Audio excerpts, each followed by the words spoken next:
პროფესიის შეცვლა ამაზე სასაუბროთ შემოგვიერთდა ჩვენი უძვირფასესი პოზიტიური ფსიქოთერაპიის ასოციაციის პრეზიდენტი, ფსიქოთერაპევტი ლალი ბადრიძე. მოგესალმებით კიდევ ერთხელ ლალი. კი ბატონო. ესე იგი, ლალის ხო ისედაც როგორც ამ საქმის პროფესიონალ შეძლომაზე რეკომენდაციების მოცემა, რომ თვითონაც რომ ამის საილუსტრაციო მაგალითია. აი, ესე იგი, ორი ყველაზე მნიშვნელოვანი ინსტრუმენტი გიჭირავს ლალი ხელში. ერთი თეორიული ცოდნა, მეორე პრაქტიკული გამოცდილება პირად მაგალითს. პირველში მოგიკითხოთ, როგორ ხარ? მოგესალმებით, შემოგარგებოდა მივესალმები მაყურებელს. ყოველ შაბათს ძალიან მიხარია თქვენთან შეხვედრა. მე თვითონაც ისეთი გამოხტული მივდივარ ხოლმე აქედან, რომ მთელი დღე კარგ ხარ. რასაც გასცემ, მას იღებ. ზუსტად, ყოჩახ, როგორ მიმოსწავლე. ზუსტად. აი, არის კარგება, სამყაროში არაფერი არის კარგება. ნამდვილად. და რაც შეეხება პროფესიის შეცვლას, მართალი ხარ, რაჩო.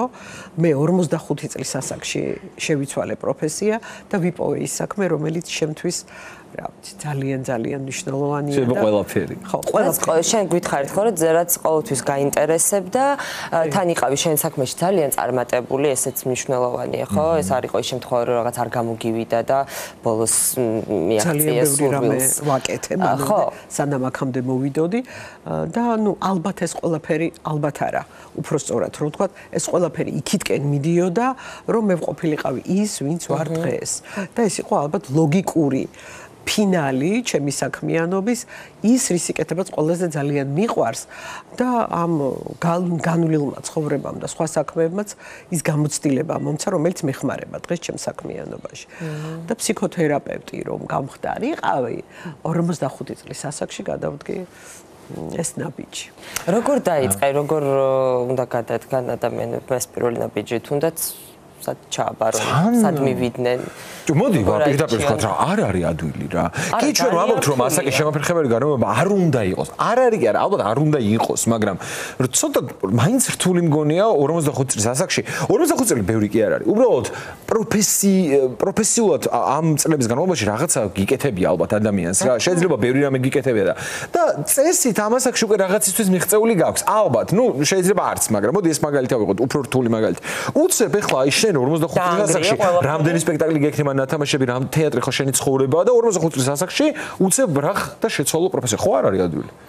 მან ასაკთან ერთად წარმოუდგენელია, იმიტომ რომ არ ვაპირებ, არ მაქვს ეს. აკა, რეიგანისთვისაც წარმოუდგენელი იყო, რომ პრეზიდენტი გახდებოდა და მსახიობობა ყველაზე არ მინდა პრეზიდენტობა და პოლიტიკა საერთოდ არ მინდა. არა, გეთანხმები, მაგრამ მე მგონია რომ ჩემი შემთხვევა სხვა არის, უბრალოდ მთელი ცხოვრება როცა გინდა რომ შენ უკვე ნაპოვნი გაქვს ის რაც გინდა. იქნებ შემეცვალოს აზრი. ნახე, ძირითადი პროფესია ხელს არ უშლის, რომ გატაცება რაც გაგდა ჰობი, ის აქციო მეორე საქმიანობად და კიდე რაღაცით გამდიდრდე, ხო? ხო შეიძლება რომ მარტო ერთი საქმე აკეთო მთელი ცხოვრება, მაგრამ პარალელურად გატაცებები გქონდეს და ისიც იყო, რატომაც არა. და ის რომ ძნელიაო, აჩო ამბობს, რა თქმა უნდა ძნელია, იმიტომ რომ გადასვლის ეტაპი, ცვლილებების პერიოდი არის ძალიან რთული. თუმცა ფსიქოთერაპიის შემთხვევაში ანუ რა ხდება? ფსიქოთერაპევტი რომ გახდა, ეს არის სწავლება არც ინსტიტუტში, არც კოლეჯში, ეს გახლავთ დიპლომის შემდგომი განათლება. და ვის შეუძლია გახდეს ფსიქოთერაპევტი, შეუძლია გახდეს ფსიქოლოგს, მასწავლებელს, სოციოლოგს ან ექიმს. დიპლომის შემდგომი განათლებაა და მსახიობს არა. მსახიობს შეუძლია თუ შესაბამის კიდე სხვა კურსებსაც გაიგოს, იმიტომ რომ ფსიქოთერაპიას რაღაც ბაზა ხო ჭირდება, ის ცოდნა, რაზეც მე ვაშენებთ ამ ყველაფერს. ყველაფერი შესაძლებელია. მე მყავს სტუდენტები, რომლებიც 50 წლის ასაკში და 52 წლის ასაკში დაეუფლნენ ამ პროფესიას და ყველაზე დიდი სტუდენტი 67 წლისაც მყავდა. და ამას წინათ სხვა ჩვენს ერთმა ქალბატონმა დამირეკა გუშინ რაღაც თქვენს კურსებზე მინდა მოსვლაო და მკითხა ეს როგორ არის, ის როგორ არის და მე ძალიან დიდი ვარო და რამდენი წელს ხარ? 63-ისო და 67-ის მყოლია მე უთხარი ასე რომ არ არის მეთქი პრობლემა. 63-ის. ხო, სწავლა სიკვდიმდე შენია. კი. რამდენად ითარგმნება ეს ალბათონალი პრაქტიკაში? ნახე, განსაკუთრებით ფსიქოთერაპიაში ძალიან დიდი მნიშვნელობა აქვს ასაკს. აი, ღვინოსი არ იყოს, რაც უფრო ასაკში ხარ, მით უფრო კარგად გამოგდის ეს საქმე და რაც უფრო დიდი გამოცდილება გაქვს, მით მეტი იცი რა გააკეთო და როგორ გააკეთო. ამიტომ ჩვენთან ყოველთვის მიხარია ხოლმე, როდესაც მოდიან გულწრფელად რო გითხრათ აი 40 გადაცილებული, 35 წელს გადაცილებული ადამიანები და 50 წელსაც კიდე უკვე იმ ხელა გამოცდილება აქვს და რა ვიცი ცხოვრება ძალიან დიდია და თუ 50 წლის ასაკში თქვა ისწავლი კიდე და რატო შეზღუდული ხო არ აღარ იქნება 100 წელი ცხოვრობ და გონებაც ისეთი კარგი გაქვს და გამოცდილება რო გაქვს და გაქვს ძალიან უცნაური რამ არის პროფესიის შეცვლა მე ჩემს მაგალითზე მოგიყვებით ეხლა და მან დაგისვათ ერთ კითხვას 2000 ესე იგი ჯერ უცებ მოვყვები 2007-ში მე ჩავაბარე სასულიერო სემინარიაში დაიწყეთ კონდა სამგდელო გზაზე წასვლა მე ეს გადაწყვეტილება მალევე შევცვალე სხვათა შორის პირველივე კურსზე დავტოვე სასულიერო სემინარია ჩავაბარე იურიდიულზე რომელზეც 4 წელი ბაკალავრიატი ვისწავლე 2 წელი მაგისტრატურა ვისწავლე სამაგისტრო ნაშრომიც დავიცავი მე 8 წლიანი პრაქტიკა მქონდა ჩავაბარე ადვოკატის გამოცდები ლიცენზია ავიღე ადვოკატის სასამართლო საქმეებს მართავდი მე ერთ-ერთი ყველაზე დიდი კორპორაციის იურისტი ვიყავი წლების განმავლობაში მე კულინარიაში ხოდი მე ტელევიზიაში წამოხვედი და ამიტომ ეძახით აჩოს ვიქტორინოქსის განაროა სხვადასხვა ოღონდ ეხლა ნახე რა სად მივდიოდი აი ეს ამდენი წლიანი სწავლა განათლება და პრაქტიკა აი ამ გასტრონომიის გამო რომელშიც მე დაკეთომ დავიწყეთ მოღვაწეობა არ მინდა თქვა რა ის მოღვაწეობა ჭავჭავაძე მე ვასაქმეს ვაკეთე 2 წიგნი აქვს დაწერილი და ფილიალები კიდე არ დავასახელებ ხო და რას ვამბობ რა აი ამ გასტრონომიული გამოცდილების გამო და გასტრონომიაში თავით გადაშვების გამო და მე ტელევიზიაში შემოერთების გამო იმდენ წლიანი პრაქტიკა გადავდე გვერდით და ეხლა ჩემი კითხვა რაში მდგომარეობს. მაშინ მიჩვეული ვიყავი ეგრეთ წოდებულ full time jobs, როდესაც მიდიხარ დილით ამთავრებ საღამოს შაბათ-კვირას ისვენებ გაგვშებულება. იმ რეჟიმით ეხლა საერთოდ ვეღარ წარმომედგენია როგორ შეიძლება ცხოვრება. იმიტომ რომ ეხლა აბსოლუტურად განსხვავებული რეჟიმით ცხოვრობ უკვე წლებია. აი ეს რა ფენომენია, როდესაც შეიძლება შენი ცხოვრების 10 და 15 წელი ცხოვრობდი ძალიან ჩვეულებრივად და ეხლა რამდენიმე წლის წინ შეცვლილი ცხოვრება საერთოდ გიკარგავს იმის აღქმას როგორ ცხოვრობდი ის 10 და 15 წელი. ამ ფენომენს რა ქვია თქვენ სცენაზე? მაშინ იყავი ამისთვის მზად, ეხლა ამისთვის ხარ მზად, ხო? ადამიანი იცვლება ყოველწუთს და ყოველწამს. ყოველი ახალი გამოცდილება გცulis. აი კიდევ ამბობთ ხოლმე რომ აი შვილები რო გაზარდა, ხო პირველ შვილთან სხვანაირი ხარ, მეორესთან სხვანაირი და რატო ხო ერთი დედას დისო და ერთი მამაო. პირველი შვილის სკოლის მერეც იცვლები, მეორეს მერეც იცვლები და ნებისმიერი საქმიანობის მერე იცვლები. მე ხა ის ლალი არ ვარ, რომელიც 45 წლის ასაკში ვიყავ. ხო, თითქოს ტვინის შლის იმას რაც მაშინ იყო. იცვლება მუშაობის სტილი, ცხოვრების სტილი, როცა იცვლება, თავისთავად ვიცვლები. აზროვნება მეცვლება. ოღონდ არ ვიცი, ჯერ აზროვნება მეცვლება და მე ცხოვრების სტილი თუ ჯერ ცხოვრების სტილი და ორივე ერთმანეთს არ გამორიცხავს. კარგი. ადამიანი რომელიც მოინდომებს რომ მოვიდეს თქვენთან და ამისთვის ნიჭი არის საჭირო თუ მონდომება ხო მოდი რა კრიტერიუმებს უნდა აკმაყოფილოს გარდა იმისა რომ რაღაც ის პროფესიების დიპლომი უნდა კონდეს იმ პროფესიების რაც ჩამოთვალე გასაგებია ყველა ადამიანი მოწოდებით რაღაც არის რაღაცა შეაქვს ნიჭი.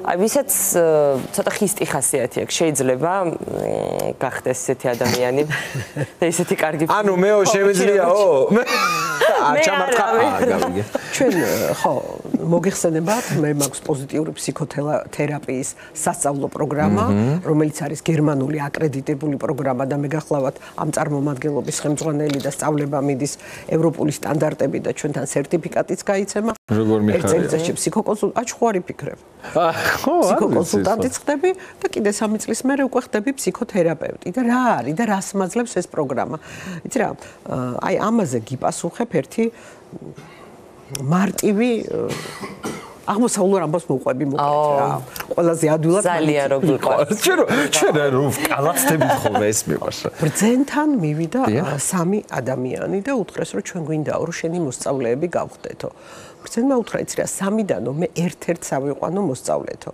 ოღონდ აი ხა წადითო გექნებათ რაღაცა პერიოდი და ამ პერიოდის განმავლობაში რას ისწავლით და რას გაიგებთ და დამიბრუნდით მერეო და მე გადაწყვეტილებას მივიღებ რომელი ავიყვანო თქვენიდან ნუ გავიდა ეს პერიოდი.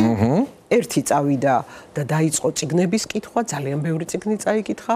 მეორე გავიდა ხალხში და ამბებს ისმენდა, იწერდა და იაზრებდა. მესამემ გადაწყვიტა იქვე დარჩენილი იყო, სადაც მასწავლებელი ცხოვრობდა და აკვირდებოდა მასწავლებლის ყოველდღიურ ცხოვრებას. როდესაც დაბრუნდნენ, აბა რა მოიტანეთო და რა მოვიტანეთ და პირველ მოხრა მე უამრავი წიგნი წავიკითხე და ძალიან ბევრი ცოდნა შევიძინეო.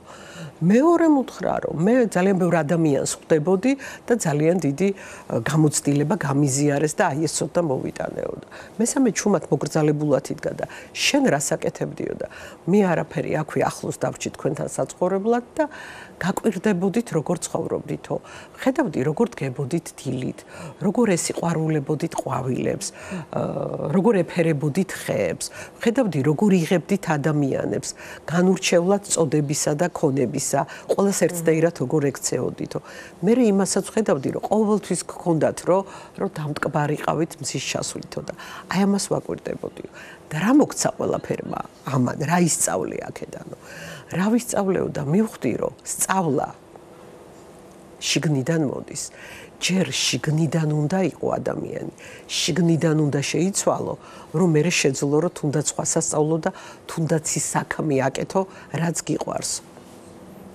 შენ აგიყვან მოსწავლეთო უთხრა იმიტომ რომ ძალიან კარგია შენ ბევრი წიგნები რო წაიკითხე მაგრამ ეს სხვისი დაწერილი წიგნებია და სხვისი ცოდნაო შენ უთხრა ძალიან კარგია ადამიანების გამოცდილებას რომ იზიარებდი მაგრამ ეს სხვისი გამოცდილებაო და შენ უშუალოდ უყურებდი ამ ყველაფერს და მიხვდი რომ თავარი არის აკეთო თავარია ჩაერთო თავარია საკუთარ თავზე იმუშაო და პროცესიდან მიხვდიამოვნება და კეთება და შეიცვალო შენ გაიზარდო რომ მე სხვები გაზარდო აი ზუსტად ესეა ფსიქოთერაპიაც ხისტი თუ ადამიანი მაგრამ მას უნდა წიგნებით და მარტო გამოცდილების გაზიარებით ამას ვერ ისწავლის და ზუსტად ამას ვაკეთებთ ჩვენ მოდიან ადამიანები ეს არის სწავლის პროცესი ჩვენთან არის მუშაობა საკუთარ თავზე ეს არის ტრანსფორმაციული პროცესი როდესაც მოდიხარ შენი საკუთარი გამოცდილებით და ამ გამოცდილებაზე დაყრდნობით იზრდები. ნახე, პოზიტიურ ფსიქოთერაპიაში ჩვენ ვთვლით, რომ ადამიანი არის ძვირფასეულობით სავსე საბადო. და ეს ძვირფასი თვლები მე რაღაცა ნამდვილად დიდი საბადოა. ანტონია, როგორც ხო, ამ საბადოში ზოგი დამალულია, ზოგი გადაგდებულია, ზოგი ძალიან ღრმათ არის და ამოღება უნდა და ეს ყველაფერი ზედაპირზე უნდა ამოიტანოს. სწორედ ამას აკეთებს ყველაფერი ჩვენი პოზიტიური ფსიქოთერაპია და აი ამაში ვეხმარებით ადამიანებს, რომ ფსიქოთერაპევტი რო გახდე, პირველ რიგში საკუთარ თავზე უნდა იმუშაო. შენ უნდა შეიცვალო, შენ უნდა იყო ისეთი ვისთანაც ურთიერთობა ადამიანებს მოუნდება და ეს არის ძალიან მოდი ახლა რა ახსნათ ეს ხალხთან. და არ შეეშინდეთ ბოდიში ასაკის არ შეეშინდეთ ალბათ მნიშვნელოვანია. აი მე რომ ახალგაზრდა ვიყავი მაშინ უფრო მარტივად ვსწავლობდი ამან არ შეაშინოს. ეგ მითია, ანკა, მითია თურმე რომ ეხსიერება ასაკის მატებასთან ერთად კლებულობს არანაირად. მე დღესაც ვსწავლობ, დღესაც ვითარდები. თუ გონებას ავარჯიშებ, გონება როგორ არის? კუნთია, ხო? ის მე უკვე ყველაფერი რაც უფრო მეც ავარჯიშე, ივარჯიშე შვილო. მარტო ასაკი არ ბერშუაში არ არის. აი, როზა და არაფერი არ მახსოვს. რაც უფრო მეც ავარჯიშებ გონებას, მით უფრო მოქნილია, მით უფრო მეტი ათვისების უნარი. შეხედეთ ზექალაშაინძეს, შეხედეთ ლანა ღოღობერიძეს, შეხედეთ შალვა ამონაშვილს და მიხვდებით, რომ ასაკი არაფერი შუაში არ არის. ხოლო ციფრები. ქალბატონო ლალი, ვინ არიან ადამიანები, ვინც მიდიან ფსიქოთერაპევტთან? ერთი და მეორე პოზიტიურ ფსიქოთერაპევტთან ეს შეგვიძლია გავმიჯნოთ? იცი რა, არა. არა? ფსიქოთერაპიაზე მე ვიტყვი, ანუ პოზიტიური ფსიქოთერაპია რა არის, ჩემს იმიტომ რომ ყველა მიმართულება არის ძალიან კარგი და ყველა მიმართულებაში არიან ძალიან კარგი სპეციალისტები.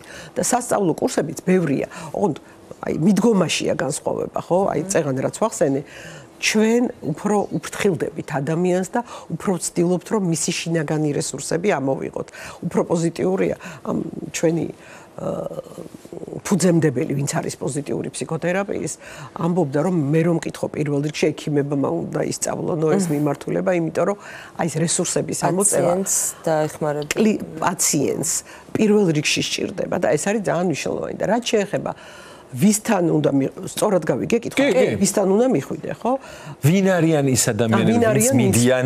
ხო, რა შემთხვევაში მიდიხარ? ერთი არის ფსიქოლოგი, მეორე არის ფსიქოთერაპევტი და როდის ხვდები, რომ ფსიქოთერაპევტი გჭირდება შენი ცხოვრება უკეთესობის შეცვლას? ხვდები, რომ რაღაცის შეცვლა გინდა და რაღაცა ესე როგორც არის აღარ გინდა რომ ესე იყოს. ეს მნიშვნელობა არა აქვს. გაწუხებს, დაავადება, თუ შეიძლება უბრალოდ შინაგანი მდგომარეობა და შეცვლა გინდა. მე მაგალითად არ მუშაობ დიაგნოზიან პაციენტებთან, იმიტომ რომ ვთვლი რომ ეს ჩემი საქმე ნაკლებად არის. მე მაგალითად მუშაობ ადამიანებთან, რომლებსაც უნდათ პიროვნული ზრდა, რომლებსაც უნდათ უფრო წარმატებულები გახდნენ, უფრო რეალიზებულები. მუშაობ წყვილებთან, მშობლების და ბავშვების ურთიერთობა. ხო და აი ხა ძალიან ცოტა დილეტანტო ეს არის ყველასთვის სასურველი. ხო და მე რა ვერ გავიგე, აი ზუსტად ეგრეა.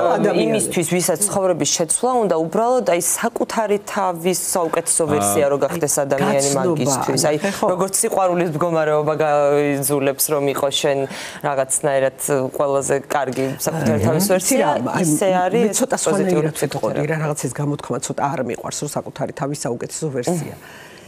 ის გახდე ვისთან ყოფნა შენ გსიამოვნებს.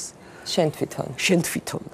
ის ადამიანი გახდე, ვინც შენთვის აი ესეთია, ნახე, სამაგალითოა. ის ვისთანაც ყველაზე კომფორტულა და კიდე მოგიყვებით ერთხელ. ადამიანი. მინდა მე ღაბრები მინდა იმადრო და არჩა მეძინოს.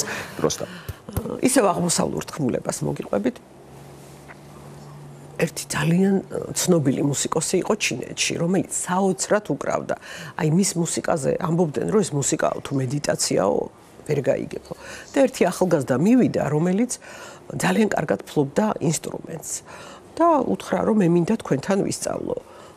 აბა რა იციო, მაჩვენებო და დაუკრამა და ნუ საოცარი ტექნიკა ჰქონდა, საოცრად ფლობდა ამ თითებს სიმებზე, საოცრად მუშაობდა.